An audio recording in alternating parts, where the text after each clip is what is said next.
بسم اللہ الرحمن الرحیم، الصلاۃ والسلام علی خاتم النبیین وعلی آلہ وصحبہ اجمعین۔ السلام علیکم ورحمۃ اللہ وبرکاتہ۔ آج پاکستان کی اکانومی کے حوالے سے دادا پوتا شو لے کے آپ کی خدمت میں حاضر ہوئے ہیں۔ دادا پوتا شو جو ہے آپ کو پتہ ہے کہ ہم تقریباً 1.5 دہائی سے جاری رکھے ہوئے ہیں اور کسی نہ کسی شکل کے اندر چلتا رہتا ہے۔ آج کل اس کو ہم نے ریڈیو پہ پھر لے کے گئے ہیں 89.4 کے اوپر، اور یہ جمعے کے دن جمعے کی نماز سے پہلے ایک دفعہ نشر ہوتا ہے، اور پھر ظہر سے پہلے جو ہے وہ اگلے دن اس پہ نشر ہوتا ہے۔ 89.4 جو ہے یہ بہت بڑا ریڈیو نیٹ ورک ہے پورے پاکستان میں، تو آپ ان 2 دنوں میں اس کو ٹیون کر سکتے ہیں۔ تو خیر، کمنگ بیک پیور اکانومی کے اوپر، اور اکانومی جو ہے اس کے حوالے سے ہم بات کریں۔ آج سٹاک مارکیٹ جو ہے وہ 1,05,000 پوائنٹ کا لیول کراس کر گئی۔ جب ہم لوگوں کو کہتے تھے کہ 90,000 یا 90,000 سے اوپر کی مارکیٹ لگ رہی ہے تو لوگ ہمارا مذاق اڑاتے تھے، لیکن وہ چلی گئی ہے۔ اس وقت بڑی وولٹائل ہوئی ہے مارکیٹ۔ جہاں پہ کوئی شیئر ڈپ لے وہاں پہ اس کو بیچ دیں، ڈپ لینے سے پہلے بیچیں اور ڈپ پہ اس کو دوبارہ خرید لیں، یوں ساتھ میں پروفٹ ٹیکنگ بھی کرتے جائیں۔ ہم نے بھی تھوڑا بہت جو ہے وہ اپنا کام شروع کیا ہوا ہے، آپ بھی اپنا کام کریں اور چڑھتی ہوئی مارکیٹ میں بڑا ایکٹیو ہو کے ٹریڈ کرنا پڑتا ہے کمانے کے لیے، تو کمائیں۔ لیکن اگر آپ میری طرح لیڈ بیک قسم کے انویسٹر ہیں تو پیچھے بیٹھ جائیے اور چیزوں کو بڑھنے دیجیے اور ان کو دیکھتے کہ خوش ہوتے رہیے۔ 1,05,000 جیسی مارکیٹ نے کراس کیا ہے، 1.5 لاکھ کی آوازیں لگ گئی ہیں، اور جس سپیڈ سے مارکیٹ جا رہی ہے روزانہ 1,000-1,500 پوائنٹ ڈالتی ہے، تو اس سے تو یہی لگتا ہے کہ اب تمام آئٹم جو ہیں، پہلے کہا جاتا تھا صرف انڈیکس کے آئٹم اٹھائے جا رہے ہیں، اب تقریباً اکراس دا بورڈ ہمیں تیزی نظر آتی ہے۔ اب وہ جو انڈیکس والے آئٹم ہیں وہ تو ایک جگہ پہ جا کے ٹھہر گئے ہیں، اب باقی مارکیٹ چل پڑی، اور جب باقی مارکیٹ چلتی ہے تو اس مارکیٹ میں خود کو بچا کے آگے بڑھنا بہت ضروری ہوتا ہے۔ یا پھر آپ سکون سے سائیڈر بیس پہ کھڑے ہو کے تماشا دیکھیں، اور اگر آپ اس پہ گھسیں تو آپ کے سارے حواس جو ہیں، حواس خمسہ کے علاوہ چھٹا اور ساتویں حص جو ہے وہ بھی ایکٹیو ہونی چاہیے۔ اور یہ مارکیٹ جب ٹاپ اپ کرے گی، جب کچھ لوگ کہہ رہے ہیں کہ 1,40,000 سے 1,60,000 کے درمیان کہیں اس کا ٹاپ اپ ہوگا، سٹاپ اوور ہوگا، ٹوٹل مارکیٹ کیپٹلائزیشن جو ہے وہ اس کی بڑھ رہی ہے، اور اس وقت تقریباً 12 اتنی تو نہیں پہنچی جتنی 55,000 کے لیول پہ تھی، اور اگر وہ 55,000 کے لیول والی مارکیٹ کیپٹلائزیشن حاصل ہو جاتی ہے ہمیں، وہ تو کیا ہی بات ہے۔ تو اگر وہ حاصل کرنی ہے تو پھر مارکیٹ جو ہے وہ 160 پلس مائنس کے لیول پہ ہونی چاہیے، 1,08,000 پوائنٹ پہ مارکیٹ ہونی چاہیے، تو آپ پوٹینشل دیکھیے چیزوں کے بڑھنے کا۔ تو خیر، یہ ایک میں نے کہا کہ میں آپ کی خدمت میں عرض کر دوں۔ اچھا، ہوتا کیا ہے کہ جیسے ہی سٹاک مارکیٹ بڑھتی ہے تو اس کے بعد پھر لوگ پروفٹ کماتے ہیں۔ جب پروفٹ کماتے ہیں، مارکیٹ ایک سرٹن لیول پہ چلی جاتی ہے اور وہاں پہ جا کے سسٹین کرنے کی کوشش کرتی ہے، یا واپسی کا سفر اختیار کرنا ہوتا ہے اس نے، کیونکہ مارکیٹ نے جب اوپر جانا ہے تو واپس بھی آنا ہے۔ تو وہاں پہ پھر جو ہمارے جو انویسٹر ہوتے ہیں وہ پروفٹ ٹیکنگ چیزیں بیچ دیتے ہیں ہائر لیول کے اوپر۔ ظاہر ہے جو چیز انہوں نے 100 پہ خریدی ہے وہ 150 پہ بیچی ہے، تو 50 روپے تو ان کا منافع ہو گیا۔ اب وہ اس پروفٹ کو لے کے عمومی طور پہ دیکھا گیا ہے اس میں گھس جاتے ہیں پراپرٹی کی، ریئل اسٹیٹ کی مارکیٹ کے اندر، اور ہمارے ہاں پھر ہم نے دیکھا کہ وہ آ جاتا ہے، ریئل اسٹیٹ کا سپائک آ جاتا ہے، چیزوں کی قیمتیں بڑھ جاتی ہیں۔ وہ تو میں آپ کو بعد میں عرض کرتا ہوں، لیکن اس وقت جیسے جیسے سرکار شرح سود میں کمی کرتی جائے گی تو ویسے ویسے لوگ جو ہیں اپنا پیسہ وہاں سے نکالیں گے اور سٹاک مارکیٹ میں ڈالیں گے۔ اس وقت سٹاک مارکیٹ کے اندر ایٹ این ایوریج جو ریٹرن ہے وہ تقریباً 20% کا تھا۔ جب سے یہ مارکیٹ چلنا شروع ہوئی ہے تب 20% کا تھا، لیکن اگر یہ 15% کا بھی رہ جاتا ہے تو بینک تو آپ کو دے رہا ہوگا 12%۔ یا 11% اور اس میں سے کٹ کٹا کے ملے گا 10%، اس کی نسبت اگر آپ کو اسٹاک مارکیٹ 14%، 15% دے رہی ہوگی تو لوگوں کو اس جگہ پہ جانا چاہیے جہاں پہ ان کو زیادہ پروفٹ ملے گا. اچھا، وہاں سے جو پروفٹ ہو گیا اب وہ اس کو لے کے ریئل اسٹیٹ کی مارکیٹ میں گھس جائیں گے اور ریئل اسٹیٹ کی مارکیٹ میں جا کے آگ لگا دیں. میں معیشت کے ایک طالب علم کے طور پہ لاہور میں جو ہمارا اکنامک سائیکل ہے اس کا جیسے کہنا چاہیے آبزرور رہا. 1991-92 کے اندر نواز شریف صاحب آئے، اکنامک ریفارمز انہوں نے انٹروڈیوس کروائیں اور پراپرٹی کی پرائسز جو تھیں وہ جیک اپ ہو کے ڈبل. اس کے بعد پھر جیسے ہی نواز شریف صاحب کی رخصتی ہوئی وہ پراپرٹی کی پرائسز جو تھیں وہ کریش کر گئیں.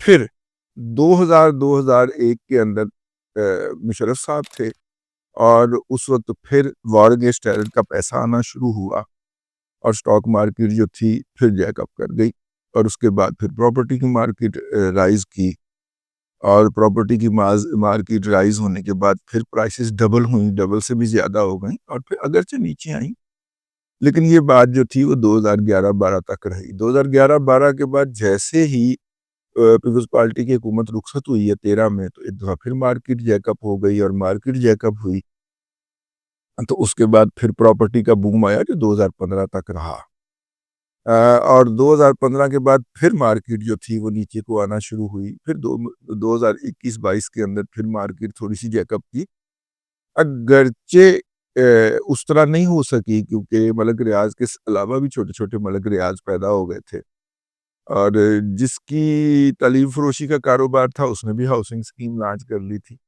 پہلے 2-3 دفعہ یہ ہوا کہ سپلائی لائن بہت مختصر ہوتی تھی، ایک ڈی ایچ اے ہوتا تھا یا 2001-2 کے اندر بیریا ٹاؤن آ گیا تو کوئی تیسرا آپشن کوئی نہیں تھا. آپ دیکھیں ماشاءاللہ اتحاد ٹاؤن ہے اپنے میاں عامر صاحب کا، اسی طرح اور بھی بہت ساری ہاؤسنگ اسکیمیں لانچ ہو چکی ہوئی ہیں جہاں پہ کہ لوگ اپنی سیونگ کو پارک کر سکیں گے بینکوں سے اکتا کے. تو پراپرٹی کی پرائسز اوپر جانے والی ہیں، اس کا مطلب ہے اگر کسی نے پراپرٹی بیچنی ہے تو وہ فوری طور پہ نہ بیچے، سال سے 2 سال کے لیے ڈیفر کر لے اور اگر کسی نے خریدنی ہے تو اگلے 3 سے 4-5 ماہ کے اندر خرید لے. ٹھیک ہے، یہ پرائسز دوبارہ نہیں ملیں گی. میں پوری ذمہ داری کے ساتھ اللہ تبارک و تعالیٰ کو حاضر و ناظر جان کے یہ بات عرض کر رہا ہوں اور مشورہ دے رہا ہوں کہ جس نے پراپرٹی خریدنی ہے وہ ابھی خرید لے. یہ پرائسز آپ کو شاید آئندہ زندگی میں دوبارہ نہ مل پائے. اچھا جی، یہ تو ہو گیا جی پراپرٹی کا. یہ لاہور میں چونکہ لاہور کو آبزرو کرتا ہوں اور شاید اسلام آباد پنڈی کے اندر بھی یہی انفلوئنس کرتا ہے، کراچی کی پراپرٹی کا رویہ دوسرا ہے. گزشتہ دنوں ایک صاحب کہہ رہے تھے کہ ڈی ایچ اے کراچی کے اندر ان کا کوئی پلاٹ ہے تو میں نے کہا فوری طور پہ لاہور کے ساتھ سویپ کر لیں. ٹھیک ہے، کیونکہ میں تو لاہور کا آبزرور ہوں بھائی. یہ ہو گیا جی.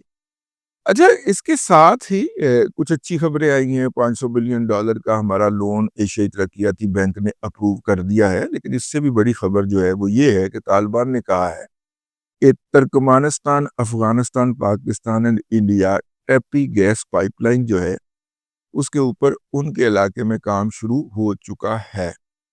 اچھا، وہ ٹیپی جو ہے وہ انہیں ترکمانستان سے اتاری نیچے اور امریکن جو انہیں ڈیزائن بنا کے دے گئے تھے اس میں سے وہ سیدھا اسے لے گئے بگرام.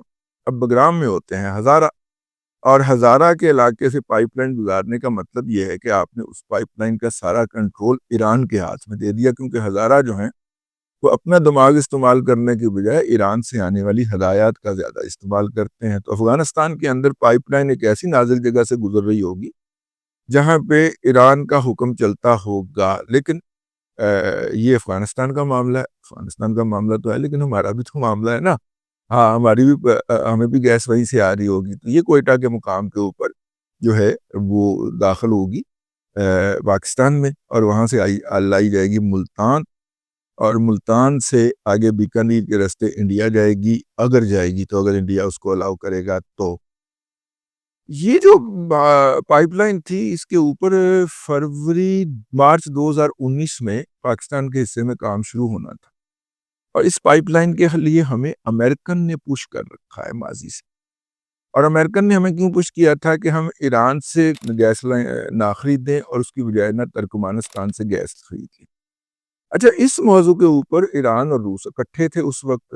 روس کا خیال یہ تھا کہ ترکمانستان کی گیس جو ہے وہ اگر چلی گی یورپ تو اس کی وہ منوپلی ختم ہو جائے گی جس کو آج کل وہ انجوائے کر رہا ہے، اور اس نے پورے یورپ کی گیس بند کر رکھی ہے یا محدود کر رکھی ہے، اور یورپ جو ہے اس کو الٹرنیٹیو ارینج کرنا پڑ رہا ہے ایل این جی کی صورت کے اندر۔ تو یہی منوپلی رشیا چاہتا تھا، اور رشیا نے ترکمانستان کو طاقت آ کے ہمارے والی پائپ لائن میں دھکیل دیا۔ ادھر امریکن بھی یہی چاہتے تھے کہ ہم کسی اور طرف دیکھنے کی بجائے نا ایران کی طرف دیکھنے کی بجائے ترکمانستان دیکھیں۔ اب امریکہ کا انٹرسٹ بدل گیا ہے، اس کا خیال یہ ہے کہ روس کا مکو ٹھاپنے کے لیے ضروری ہے کہ جناب یہ یہاں پہ جو ہے اس کو نہ ہی بچنے دیا جائے۔ تو وہ جو رکاوٹیں عالمی طور پہ ہمارے راستے میں ڈالی جا رہی ہیں، ان رکاوٹوں کے پیش نظر ہم نے جو مارچ 2019 میں اس پائپ لائن پہ کام شروع کرنا تھا وہ ابھی تک نہیں ہو سکا۔ بہرحال پاکستان کو تو اپنی اس حوالے سے ثابت کرنا تھی لائلٹی کہ ہم یہ کام کرنا چاہتے ہیں، تو پاکستان پھر بھاگم بھاگ روس کے پاس پہنچا کہ جناب یہ خادم حاضر ہے ہر صورت کے اندر، لیکن یہ ہے کہ یہ امریکنز نہیں کرنے دے۔ انہوں نے کہا کہ پھر آپ ہمارا تیل خریدیں۔ تو اگلے مہینے سے ابھی ایک لغاری صاحب میرا خیال کسی عالمی کانفرنس میں گئے ہوئے ہیں، وہاں پہ بات چیت بھی ہو گئی ہے، اور آج 4 دسمبر ہے تو معاہدہ بھی ہو جائے گا۔ 1 لاکھ بیرل جو ہے وہ ہم روس سے تیل امپورٹ کرنا شروع کر دیں گے ماہانہ۔ 1 لاکھ بیرل ماہانہ تیل ہم امپورٹ کرنا شروع کر دیں گے۔ یہ پاکستان کی ٹوٹل ضروریات کا 40-45% تو ہے، ٹھیک ہے۔ اور پاکستان ریفائنری لمیٹڈ PRL، ایک NRL ہے، ایک PRL ہے۔ PRL جو ہے وہ اس میں یہ والا اس کی تمام وہ جو ہوں گی نا مطلب کہ اسپیسیفکیشن وہ ہم رشین آئل کے مطابق سیٹ کر لیں گے۔ اچھا، ہمارے اس وقت کراچی کے پورٹ کے اندر کوئی ایسی برتھ نہیں ہے جس پہ 1 لاکھ بیرل، 1 لاکھ ٹن یا 1 لاکھ بیرل، شاید 1 لاکھ ٹن زیادہ نہیں ہو جائے گا، تو 1 لاکھ ٹن میرا خیال 1 لاکھ ٹن 1 لاکھ ٹن والا کوئی جہاز نہیں ہے ہمارے یہاں، ٹھیک ہے۔ تو وہ اب سوری برتھ نہیں ہے جس کے اوپر جہاز آ سکے، تو پھر وہ رشیا سے جو تیل لے کے آتا ہے جہاز، اس کو پہلے ہم عمان میں یا ادھر کسی دبئی وغیرہ میں ڈاک کرواتے ہیں، یعنی کہ لنگر انداز کرواتے ہیں۔ اس کے بعد چھوٹے جہازوں میں وہ تیل بھرا جاتا ہے، 50 یا 40 ہزار ٹن کے جہاز جو ہوتے ہیں، پھر ان کے ذریعے پاکستان لایا جاتا ہے۔ تو یہ ایک ہے۔ پچھلی دفعہ بھی ایسے ہی کیا تھا ہم نے، اس دفعہ بھی ہم ایسے ہی کریں گے، بلکہ اب روٹین شروع ہو جائے، ٹھیک ہے۔ 1 لاکھ ٹن جو ہے وہ تیل آیا کرے گا ہر مہینے، اور اس کو پاکستان ریفائنری جو ہے PRL وہ ریفائن کیا کرے گی۔ اس میں بہت ساری اس کی جو پروڈکٹ ہوتی ہیں اس کا ہمارے ہاں کنزمپشن کم ہوتی ہے، نتیجے کے طور پہ 1-2 مہینے ہی کرنے کے بعد ہمیں سا چڑھ جاتا ہے، کیونکہ مطلب دیکھیں نا جیٹ فیول جو ہے وہ ہمارے ہاں زیادہ کنزمپشن نہیں، تو اگر ہم عالمی منڈی میں ایکسپورٹ کریں گے تو سرکار کو سبسڈی دینا پڑے گی، تو زیادہ بہتر ہے کہ ہم جو ہے اوپر سے جو فلائٹیں گزرتی ہیں ان کے لیے انسینٹیو اناؤنس کر دیں۔ جس طرح یہ بس نہیں چلتی ڈیوو کی، تو ڈیوو کی بس والا یہ وہاں پہ روکتا ہے جہاں پہ ہوٹل والا اس کو زیادہ انٹرٹینمنٹ فراہم کرتا ہے، زیادہ اچھا کھانا دیتا ہے، مٹن کا کھانا دیتا ہے ارے ہاں۔ تو اسی طرح ہم یہ جو پائلٹ ہیں ان کے لیے بھی کوئی انسینٹیو اناؤنس کریں تاکہ وہ دلی کے اندر سے فیول ڈلوانے کی بجائے باولپور سے ڈلوا لیں، کیونکہ وہ انہیں دلی میں ذرا انہیں نارتھ کی طرف جانا پڑتا ہے۔ باولپور وغیرہ جو ہے وہ تو ان کے بالکل عین روٹ کے اوپر ہے، باولپور، ڈی جی خان، ڈیرہ اسماعیل خان اور رحیم یار خان، یہ وہ اڈے ہیں جو کہ سینٹرل ایشیا کی طرف سے جانے ہوائی اڈے، سینٹرل ایشیا کی طرف سے فار ایسٹ جانے والے اور فار ایسٹ سے واپس آنے والے جو روٹس ہیں ان کو بالکل اوپر روٹ کے اوپر پڑتے ہیں۔ ان میں سے کسی جگہ کے اوپر بھی وہ روک کے اگر آئل ڈلوا سکتا ہے تو سول ایویشن اس کے اوپر کو کام کرے، حکومت کام کرے، اور اگر یہ دونوں کام نہیں کرتے تو پرائیویٹائز کر دیں، ان میں سے کوئی ایک پورٹ کو پرائیویٹ پارٹی جو ہوگی وہ گھیر گھار کے ان کو لے آئے گی۔ بہرحال دو چار اچھی خبریں تھیں۔ میں نے کہا کہ جو آپ کے پاس مشورہ ہو وہ بھی دے دینا چاہیے، اور اگر آپ نے پراپرٹی خریدنی ہے تو اس کے حوالے سے جلدی فیصلہ کر لیجئے، بیچنی ہے تو تھوڑی دیر انتظار کر لیجئے۔ پراپرٹی کی پرائسز جو ہے اسٹاک مارکیٹ کے ٹاپ اپ کرنے کے بعد جیک اپ ہونے جا رہی ہیں، ٹھیک ہے، چیزیں بالکل سیدھی ٹرانسپیرنٹ نظر آ رہی ہیں آپ۔ بہرحال ہم جب یہ بات کرتے ہیں تو ہمارا 1991 سے لے کے اب تک کے ٹوٹل جو پرسنل آبزرویشن ہے اس کے اوپر بات کرتے ہیں۔ آپ کا ضروری نہیں ہے کہ آپ اس سے ایگری کریں یا اس کے اوپر عمل کریں، میں نے کہا یہ ڈسکلیمر جاری کر دیں، لیکن جو ہم دیکھ رہے ہیں یا میں خاکسار جو دیکھ رہا ہوں اس کے لیے بات جو ہے میں نے کہا کہ اس کی نشاندہی کر دی جائے۔ اب تک کے لیے اتنا ہی، اگلے ولاگ کے اندر پھر حاضری ہوگی، اگلے دادا پوتا شو کے اندر۔ اللہ تبارک و تعالیٰ آپ کو آسانیاں عطا کرے اور آسانیاں خلق خدا میں تقسیم کرنے کی توفیق عطا کرے۔